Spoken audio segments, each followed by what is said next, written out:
Magandang araw po mga busing. Medyo malakas pa po ang hangin at alon ngayon. Kaya cooking muna tayo. At ito po ang aking iluluto ngayon. Ang pinakamasarap at simpleng pagluluto ng talbos ng balinghoy. Ginataan. Mayroon po akong 4 na tips upang mas lalong katakam-takam at upang pasarapin ang ginataang talbos ng balinghoy. Kaya panoorin nyo lang po hanggang sa dulo. Sana all.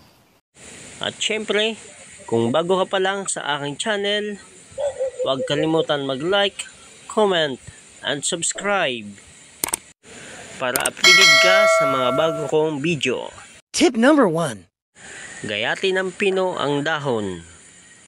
Pwedeng gumamit ng gunting o di kaya ay ng kutsilyo. Dito po ay gunting ang aking ginamit dahil dito ako mas komportable.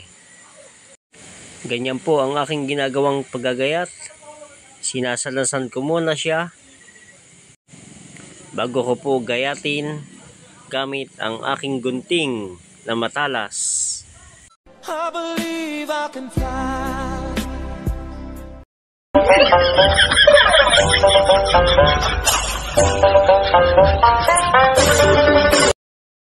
Wow naman! Wow! Wow! Medyo may katagalan lang po ang paggugupit ng dahon. Sisigurado ko lang po na siya ay pinong-pino. Ganyan lang po pag gustong tumikim ng masarap. Kailangang paghirapan. Pwede na! Ang kagandahan lang po pag ginayat na ng pino ay hindi na kailangang sabunutan sa asin o di kaya ay labusan para matanggal ang mga pait. Mas madaling palambutin at hindi nawawala ang natural na lasa. Pinapakuluan ko po siya gamit ang pangalawang gata ng niyog. Haluin lang po siya hanggang medyo maging kulay brown na ang kanyang kulay at hanggang sa makatihan. Kailangan po ay may takip para mas madaling kumati. Kaya lang yung takip namin nawawala. Ito lang po ang aking rekado. Bawang at sibuyas. Gunting na rin po ang aking ginamit sa paggagayat. Simpleng-simple lang po yan. Wow naman! At dahil katin na, ay pwede na pong ilagay ang kakang gata. Ayun, talagang kulay brown na. Nasunog na yata. Tip number 2. Kapag nailagay na po ang kakang gata, ay alalayan lang po na paghahalo para hindi maging malabnaw ang kanyang gata. At itinaktak ko na rin ang bawang at sibuyas na aking hiniwa kanina at nilagyan ko na rin po ang kaunting asin.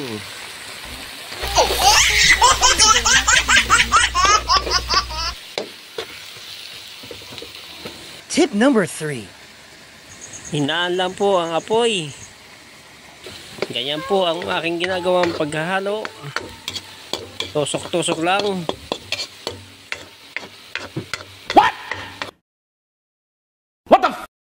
At syempre, hindi po mawawala ang paborito ng marami. Ang pulang sili. Yan po ang manghang.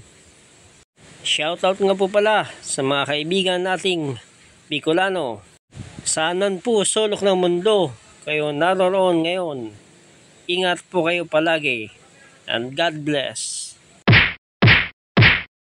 Shoutout din po sa mga kaibigan nating Pinoy na nandiyan ngayon sa United States at Canada.